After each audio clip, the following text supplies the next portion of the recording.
Welcome to the UIAAA Connection podcast. Hometown Ticketing is proud to be the exclusive sponsor of the UIAAA Connection podcast and to provide schools nationwide with the best options for digital ticketing for their events.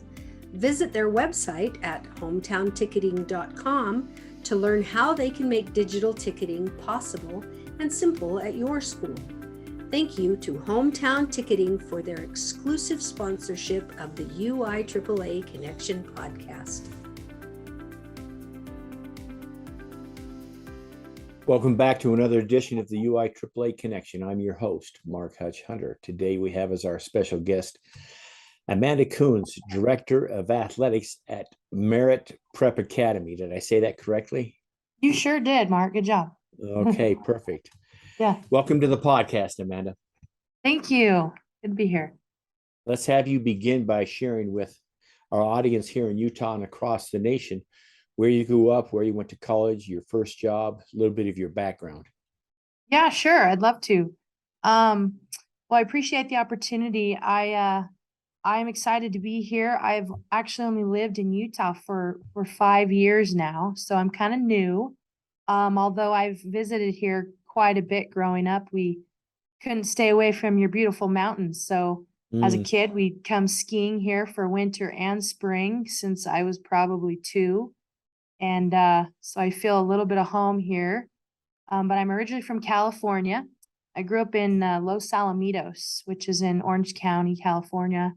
Okay. And yeah, I loved it there. Loved the beach. You know, it's one of the few places you can actually, they say you can ski in the morning and surf in the afternoon. So didn't actually do that, but I have in the same season.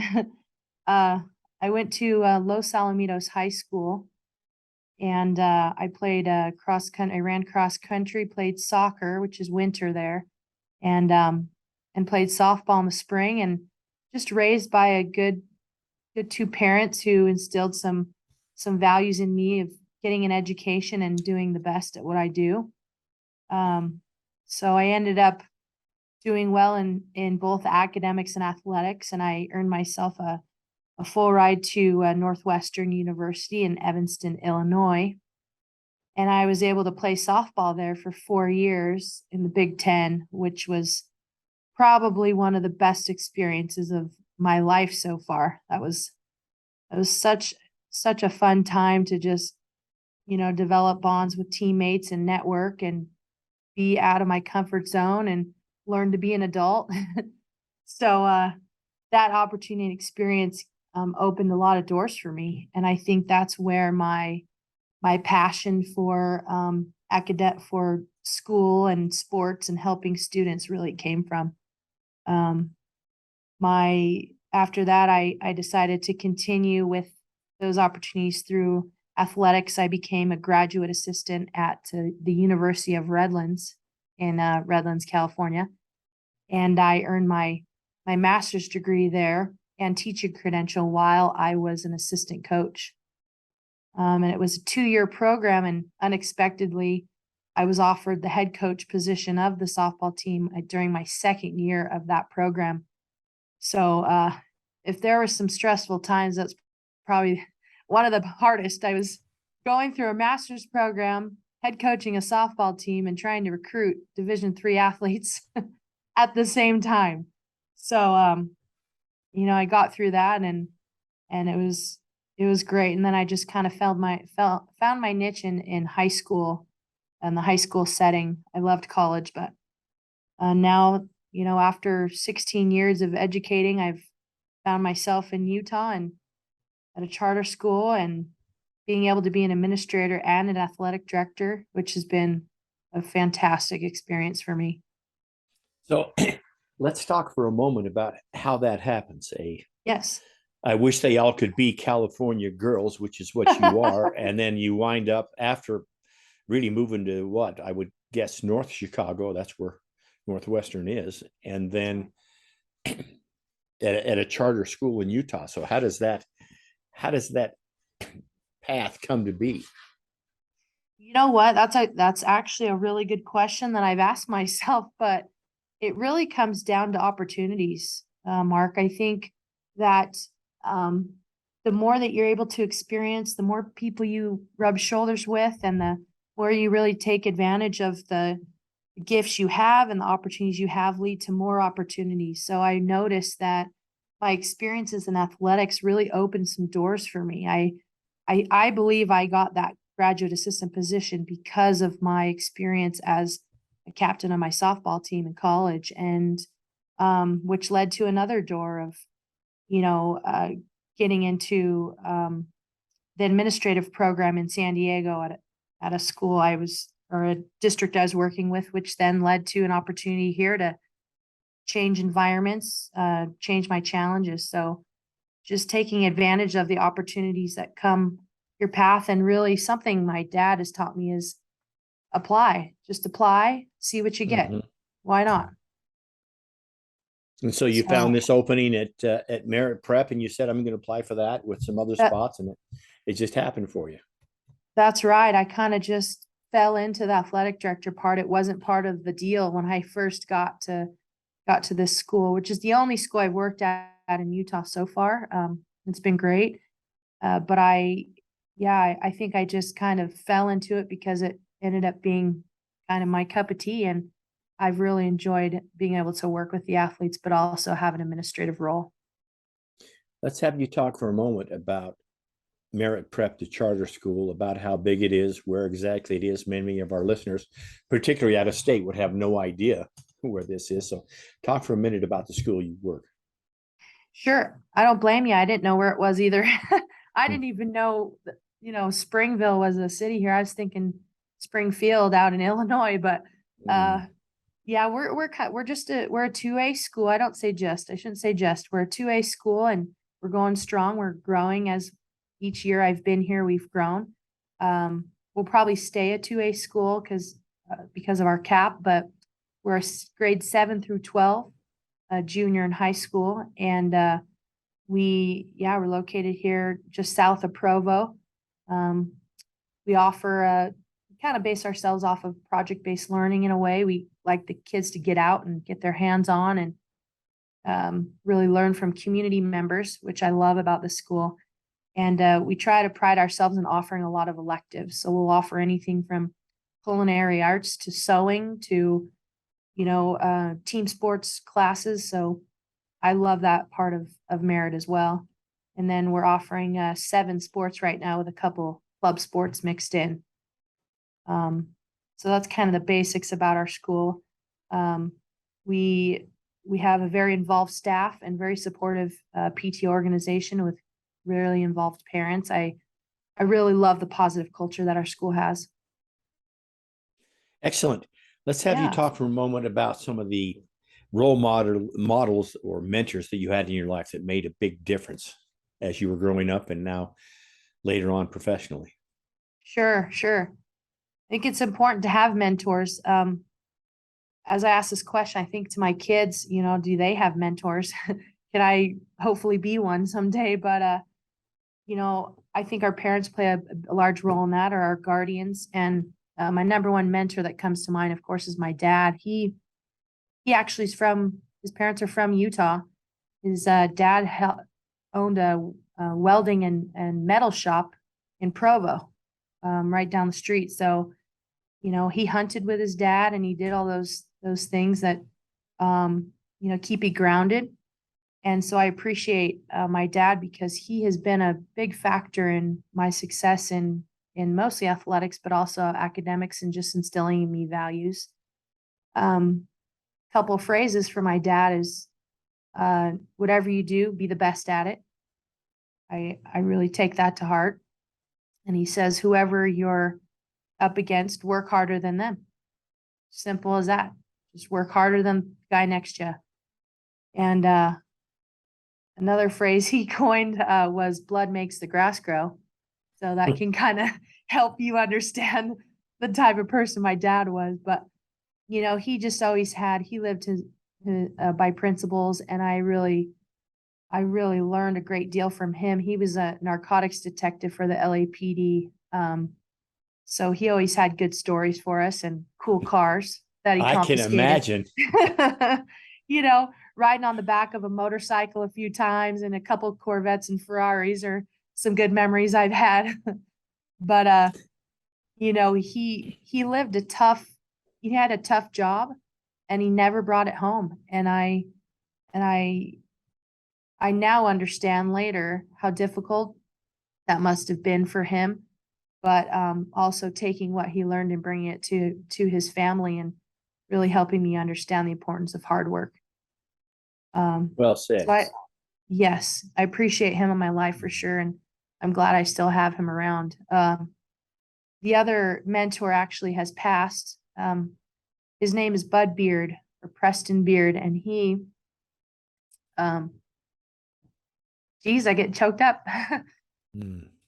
I think it's good to have mentors in our lives, right? That affect us like that. But both my dad and Bud, I think, hold a special place because they believed in me, and Bud was one of those. He was a track runner for the Northwestern University in 1947, and I met him in the weight room.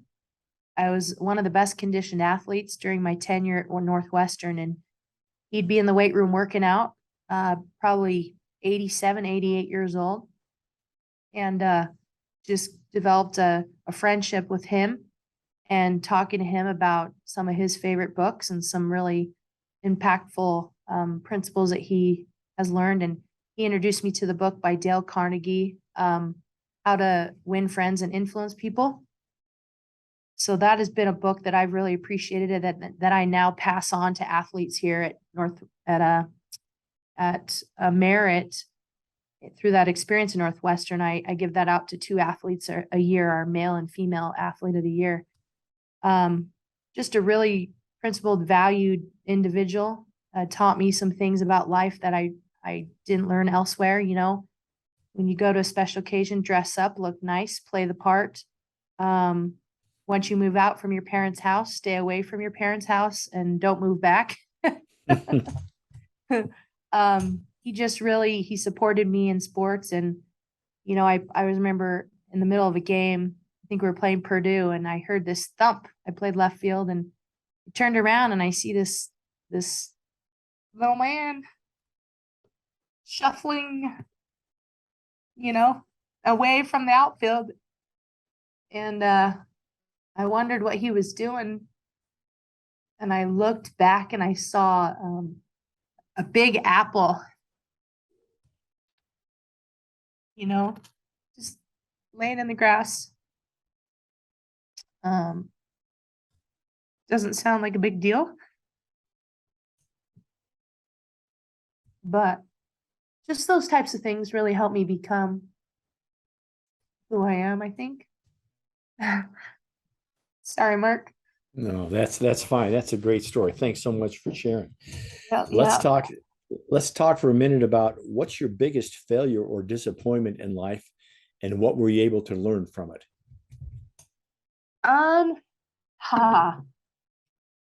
It's tough. I think we learn from a lot of mistakes. I don't know. I'd probably have to say there was a time actually in college that I kind of let my teammates down.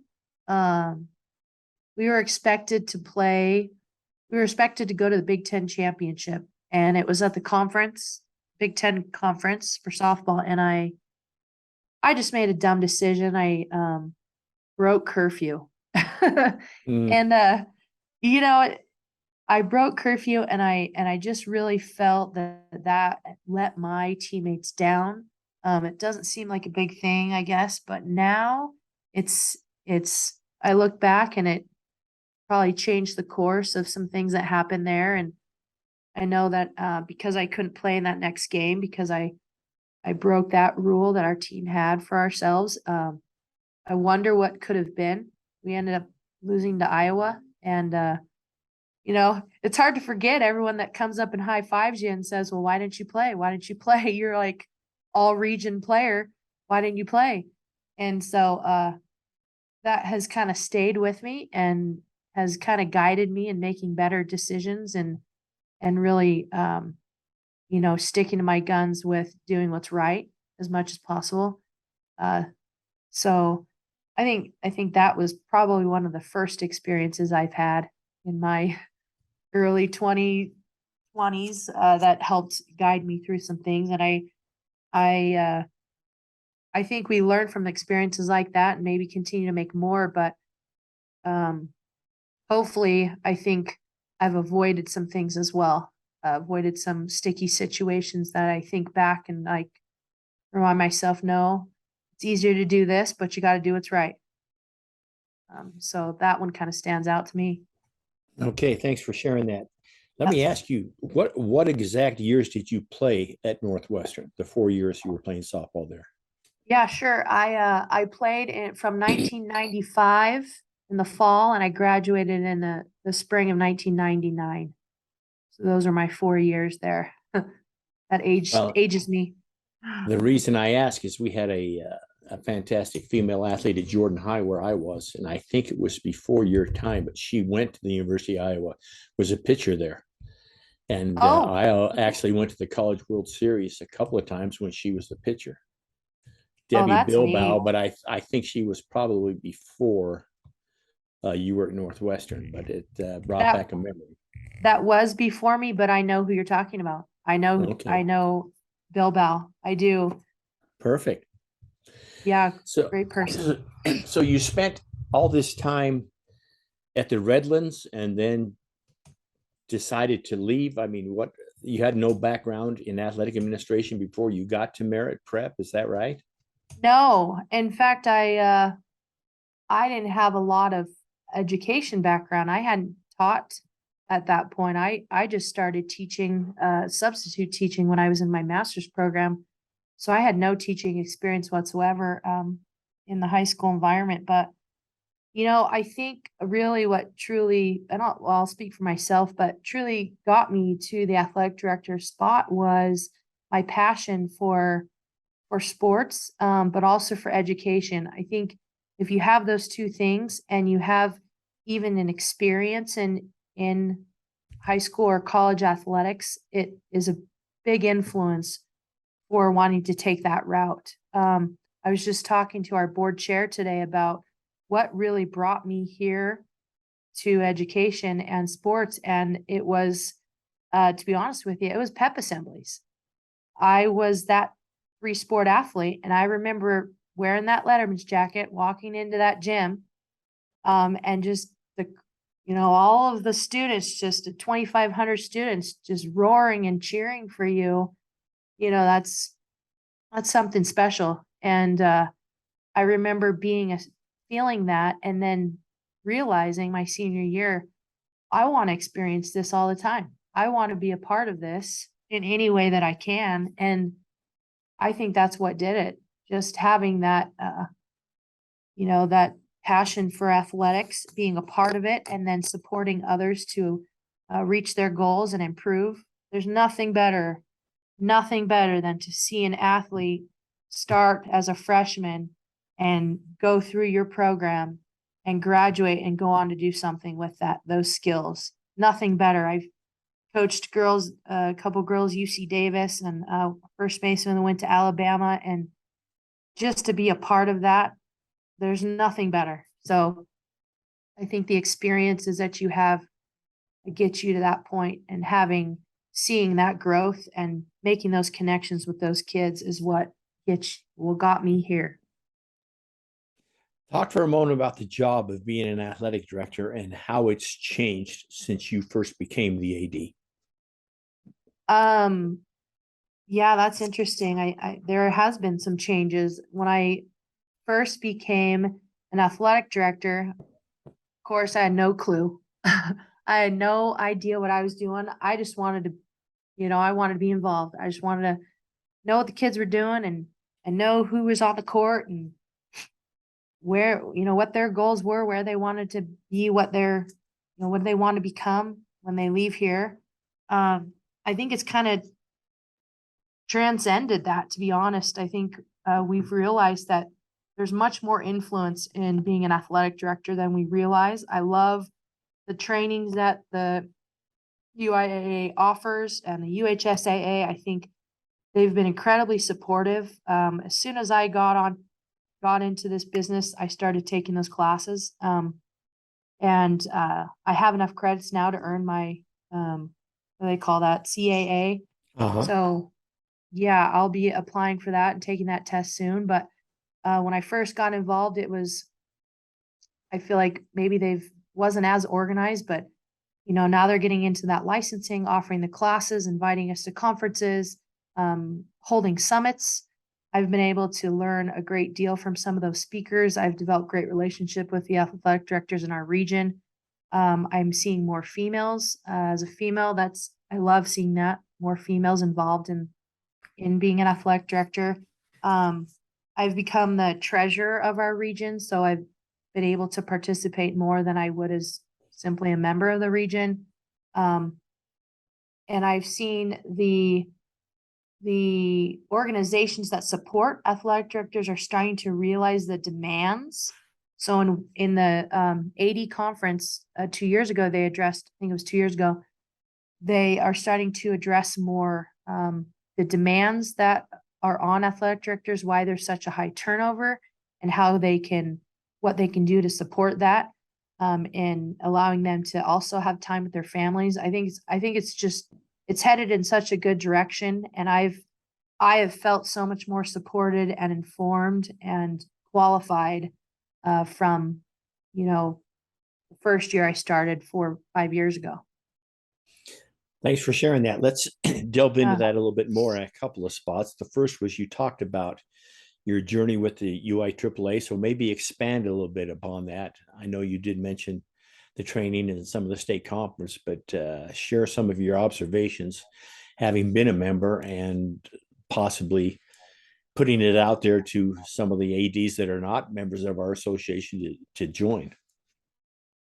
Yeah, I love UIAAA has been, I probably got the best perspective when I went to the AD conference.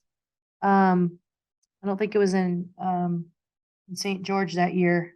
I think it was up north, but yeah, it was during the COVID, so we had to move it to August, we couldn't have it in August in St. George, and it was hot enough here, so it was right about the 1st of August when we had it. But sorry to interrupt. Continue.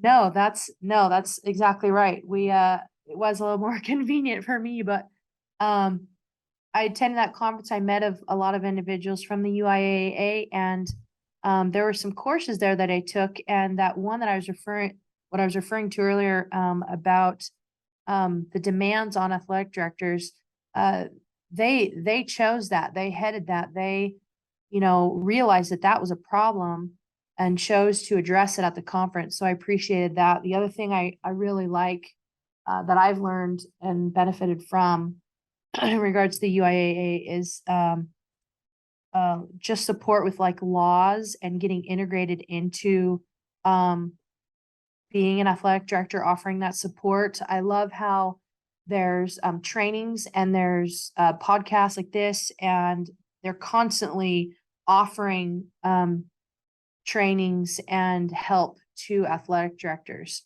So it's not really something that I have to seek out. I feel like it just kind of is easy. Like it just comes to me, and I can choose whether it, would be relevant or helpful to me, or maybe wait till the next one. But I like that aspect. I love how qualified the individuals are. And the ones that I have met through my tenure, just some cool backgrounds of both playing athletics and coaching athletics. And so I love being able to talk to individuals who know where these kids are coming from and know where we're coming from. They've been athletic directors.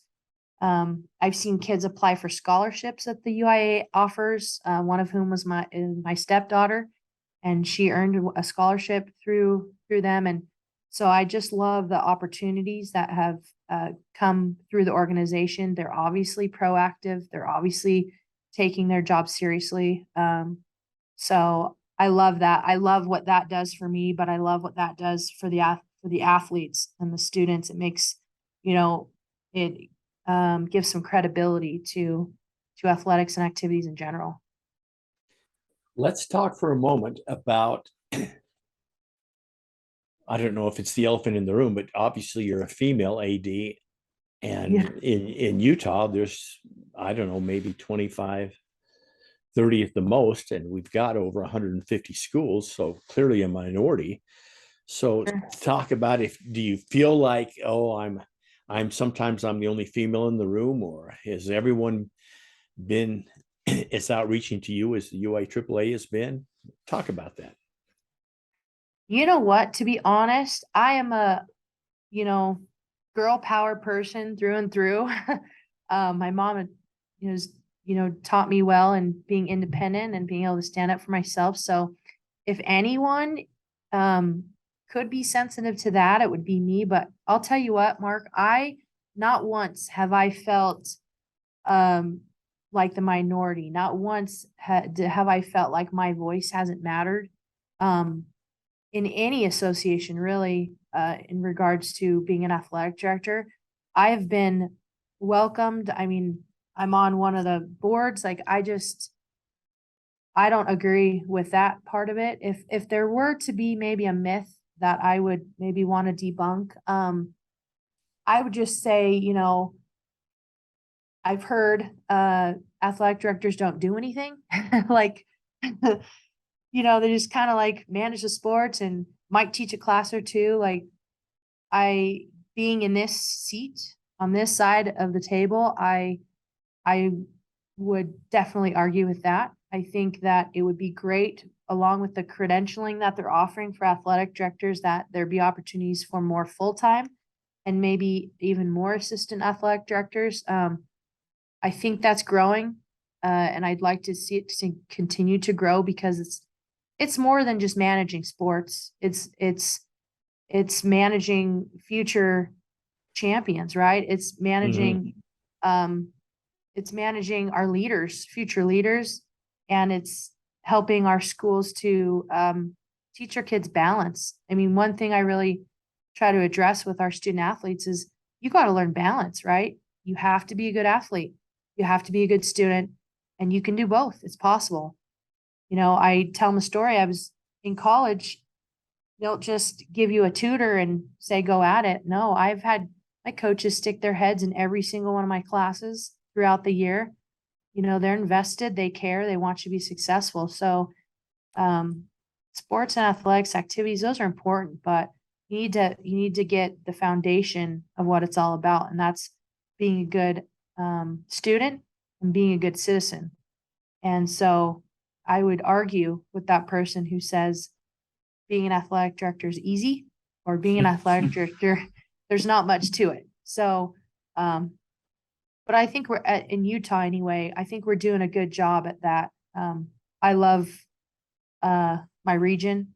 They're so supportive of me. And I hope that I didn't know that number was so low, but I hope the other athletic directors, especially the females, are having the same experience that I'm having, and it being a positive one. Yeah, I actually looked up the number for Jan down at the Activity Association, and it's actually 2 less than I thought it was, because we lost Rachel Townsend at West, and we lost Natalie Day up at Ogden, who were both ADs, and then that's 2 less that we have. So I know that we're working on that, but obviously hiring an AD is a school decision, and you can't force that on them. But we've got some highly qualified females in Utah, you being one of them. So thanks for addressing that. What's the favorite part of your job, Amanda? Oh man, where do I start? Shoot. I mean, it's probably an obvious one, but you get to see these kids in a different environment, a different light. I love the fact that that I can go out there and see, they transform, they turn into different people. These kids on the field, on the court, they're just different. You see a different leadership side of them come out.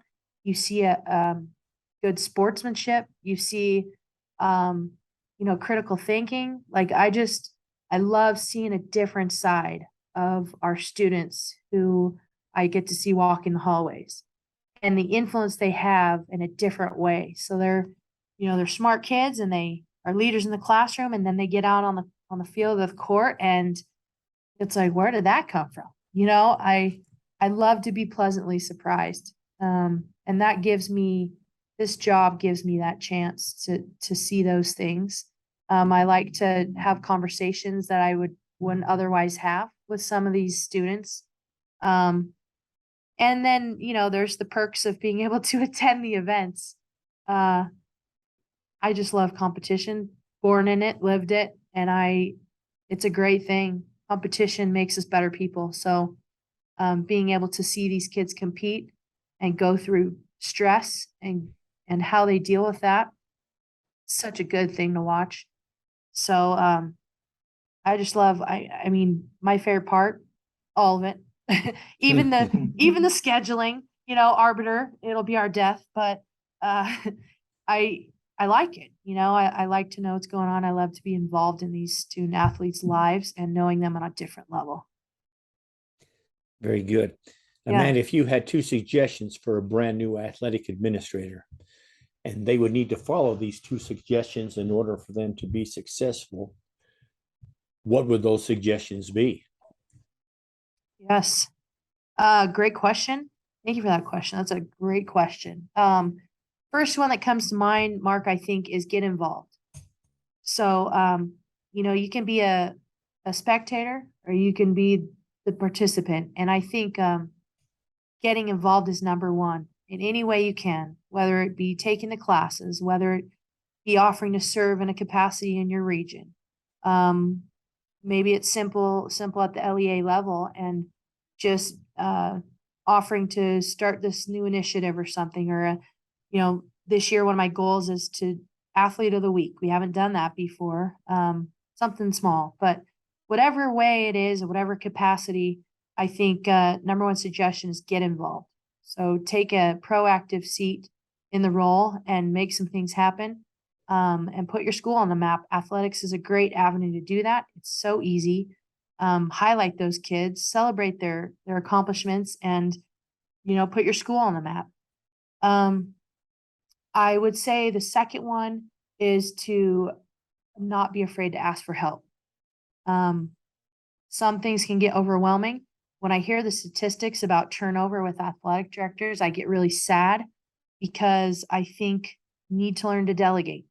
You have to ask for help. If it's getting overwhelming, something's got to give. And you don't want it to be your performance, and you don't want it to be opportunities for the kids. So, there's always somebody that can help you. I've had great support from our front office staff. She's been amazing. And I've actually had, one of our staff members is going through a master's program, and he needs time and experience doing administrative work. And so I've put stuff on his plate. So you can't be afraid to ask for help in your position, because it's a lot. But it's possible, and you just gotta be willing to ask those people to help you out through your position. Shoot, I think either something's wrong with my audio or something's wrong with your audio, but I think you asked me what question should you ask that you haven't asked. You've asked some really good questions. I don't know if there is one. I think that maybe a fun question like, if you weren't doing this, what would you be doing? Type of thing, right? Okay, so let me ask you this. If you weren't doing this, what would you be doing? There you go. Wow, to be honest, and maybe the caveat of money is no object or money doesn't matter. I'd really like to start a nonprofit or some type of program that addresses the health of our students by educating parents and getting them involved. So it would be kind of like this program that travels around the nation, and it offers active opportunities for kids to get involved in sports. So it'd be like a all sports type of camp. But the condition would be that the parents would need to kind of go through some fun trainings and giving them resources on how to help support their students with athletics, and nutrition is a big one for me. I was a PE and health teacher. But just, that opportunity for for families to get involved, be active, be healthy, but have it start with the parents and not the other way around.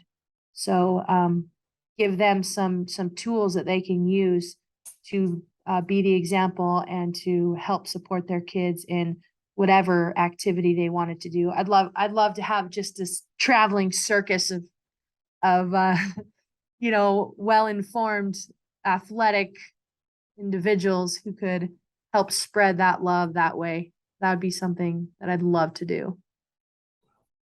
There you have it. We'll end on that point. That wraps it up for another edition of the UIAAA Connection. Once again, our guest today has been Amanda Kuhnz, the Director of Athletics at Merritt Preparatory Academy. Thank you so much, Amanda, for being here today. Thank you, Mark. I appreciate the opportunity. For our listeners, we hope you tune in again next week for another edition of the UIAAA Connection.